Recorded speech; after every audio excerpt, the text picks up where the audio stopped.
6-2 on solving systems by substitution method. So you're going to solve linear equations in two variables by substitution. So sometimes it's difficult to identify the exact solution to a system by graphing.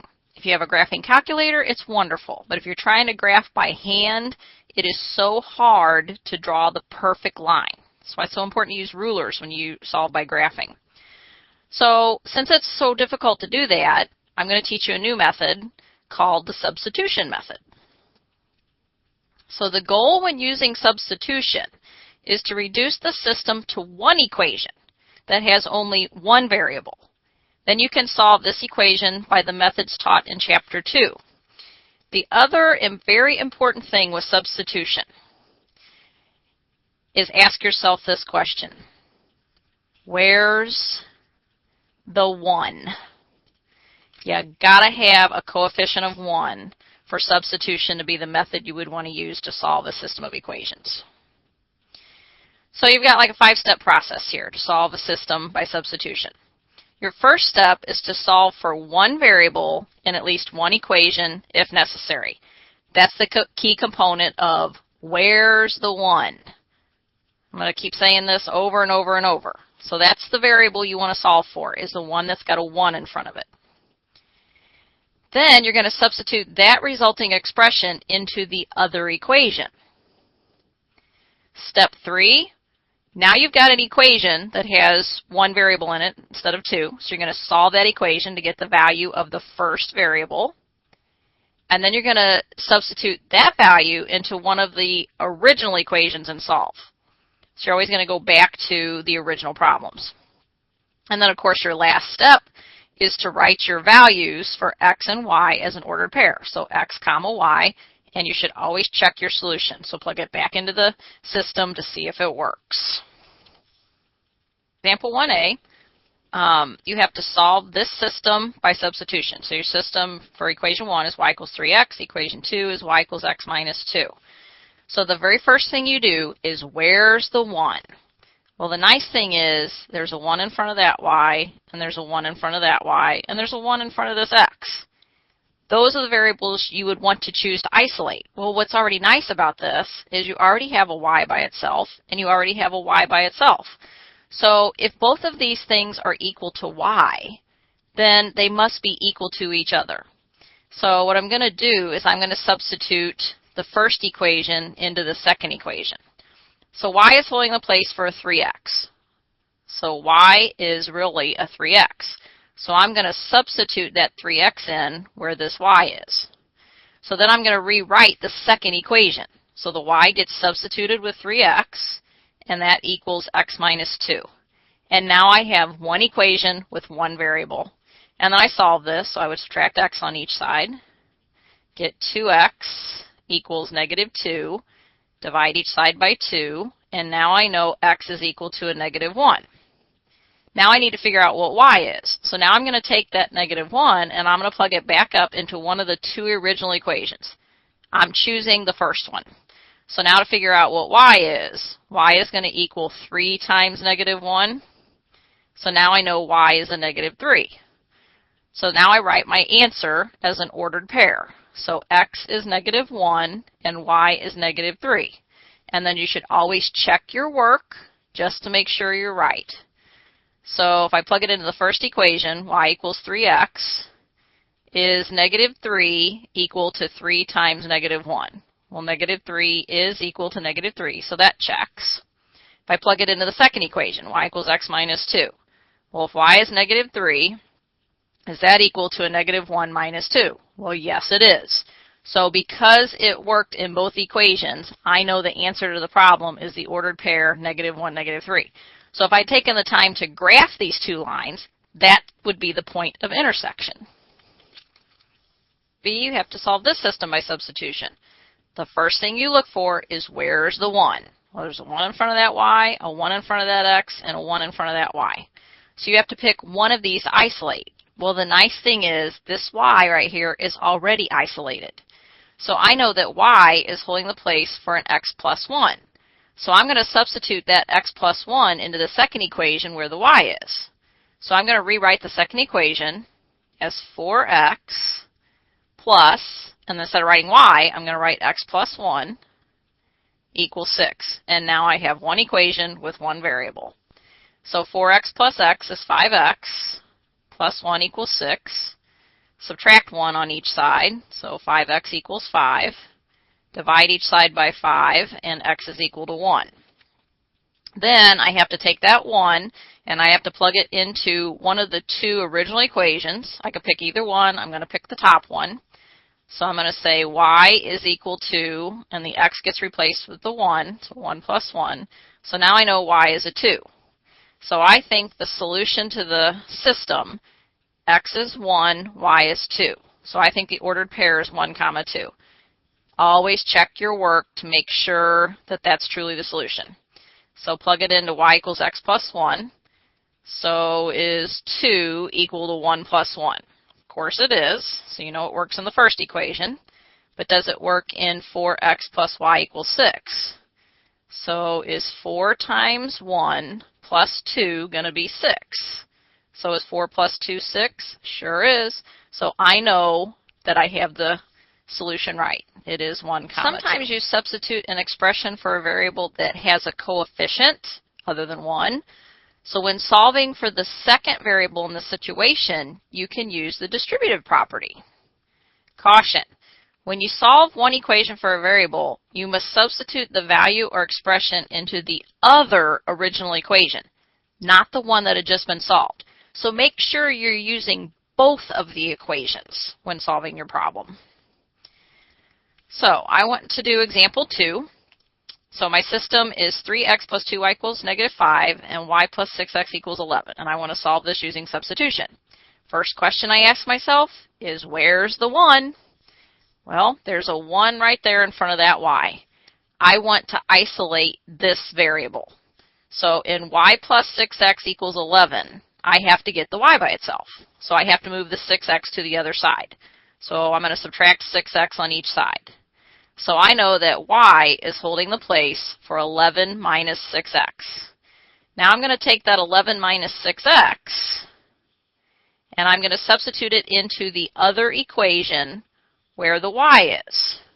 So when I write this equation, I'm going to have 3x plus 2 multiplied by all of 11 minus 6x. So notice I had to put parentheses around 11 minus 6x, and that will equal -5. This is where I was talking about you got to use the distributive property. So my equation is going to go 3x, then I've got to do 2 times 11, which is 22, 2 times -6x, which is -12x, equals -5. 3x and a -12x are like terms on the same side of the equation, so I can combine them together. So 3x minus 12x is a -9x.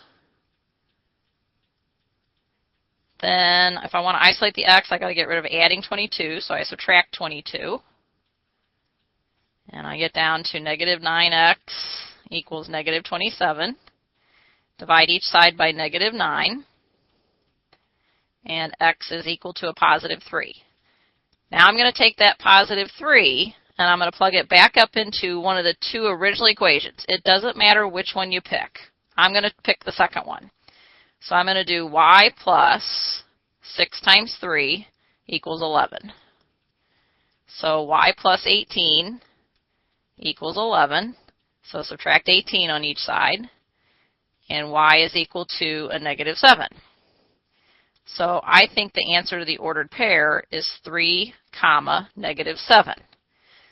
You always check your work to make sure that that solution works. So if I plug it into 3x plus 2y equals -5, 3 times 3 plus 2 times -7, so is 9 minus 14 going to equal -5? Sure is. So I know it works in the first equation, so that's checks. But does it work in the second equation? Does it work in y plus 6x equals 11? So y is -7 plus 6 times x is 3. Is that equal to 11? So is -7 plus 18 equal to 11? -7 plus 18 is 11, so it does work. So I know for sure that 3, -7 is the correct consumer economics application. Systems of equations are great for solving word problems.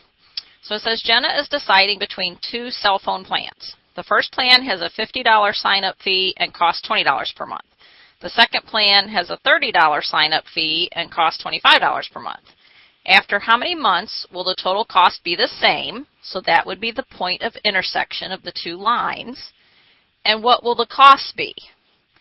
If Jenna has to sign a one-year contract, which plan will be cheaper?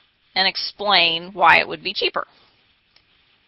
So your first step is to write an equation for each option. So pick your variables. So let T represent the total amount paid and M represent the number of months. So if you're going to use a calculator, if you're going to put this in a calculator, you would say Y is going to represent the total amount and X would represent the number of months. So you have to be able to write your equations. So you know the total amount paid is going to be the sign-up fee plus the payment amount for each month. So for option 1, you don't know the total paid, so that's your T, but you know the sign-up fee is $50 plus you're paying $20 for each month. So you're going to have T equals 50 plus 20M. For option 2, you don't know the total paid, but you know the sign-up fee is $30 plus $25 for each month. So now you have your system of equations. They're both solved for the T. So since both equations are equal to T, that means I can set them equal to each other. So it's kind of like saying T is holding a place for 50 plus 20M, so I'm going to substitute it into the second equation where the T is. So you would have 50 plus 20M equals 30 plus 25M. And now I have one equation with one variable. So I would subtract 20M on each side. And I would subtract 30 on each side. So 50 minus 30 is 20. There's my 0. There's another 0. And 25 minus 20 is 5M. So divide each side by 4. Or 5, excuse me. And then 20 divided by 5, M is equal to 4. So when M is 4, then these costs should be the same. So if I plug the 4 back into each equation, so total paid is going to be 50 plus 20 times 4. So 50 plus 80 is 130. And if I plug it into the other equation, 30 plus 25 times 4, 30 plus 100 is also 130. So I think after 4 months, both plans cost $130. The other part of the question said, if Jenna has to sign a one-year contract, which plan will be cheaper? Well, 1 year is 12 months, so you have to plug in a 12 into each one of your equations. So for option 1, it was the $50 plus $20 per month, so 20 times 12, that's $290. For option 2, it's $30 plus $25 a month, so 25 times 12 is 300 plus the 30 is 330.